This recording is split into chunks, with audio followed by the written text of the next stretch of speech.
They want to do the exact same thing they're doing in China. Let me tell you what China did. China had a bank run, just like we did. Silicon Valley Bank goes down. Remember that just a couple of years ago? Silicon Valley Bank, well, they have bank runs in China. China's in a worse debt position than we are. So people showed up at the bank ready to get their money. Give me my money. And you know what? They pulled out their phones, and all of a sudden it was blinking red because they'd been geolocated by technology at a bank that was in trouble. And all of a sudden it says, you've been diagnosed with COVID. You are forced back into quarantine. You must leave right now. That's a true story. So they had to go home because the government could control them with technology. I'm telling you, our government has a plan to weaponize currency as a control mechanism over you. It's not a conspiracy theory.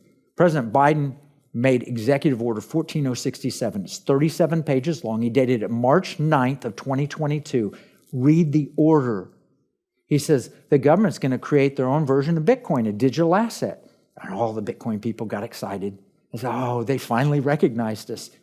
Look at the press clippings at the time. They were so excited. But then read the executive order. You know what it said? It said, we're going to be like Bitcoin, except a couple of things. Number one, Bitcoin, well, it's limited. There's only 21 million Bitcoin that will ever be produced, but we're going to have an unlimited production of money. Do you heard Jerome Powell say, we print it digitally. We're going to create digital money, unlimited amounts, as much as we need. So no limitation on government Bitcoin, central bank digital currency. And the second thing is Bitcoin is private. The reason terrorists use it, the reason that if you get hacked, they want you to pay in something, they want you to pay in Bitcoin. Why? Because it's private. They can't trace it as easily. But the government says, no, no, no. Instead of being untraceable, we want it to be trackable. And not only that, but we want it to be used for social good, like diversity, equity, and inclusion, so we can guarantee fairness. So if you're sitting in our audience and you happen to have a background that was privileged, then maybe your money's not worth as much as the person who has less privilege. Maybe you have spent too much on carbon.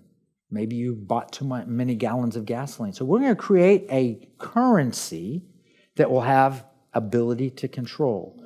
Now, with central bank digital currency, under these papers, it's not your money. You have a use license to it. Do you remember Microsoft used to sell software? You'd go buy software and you'd install it at home.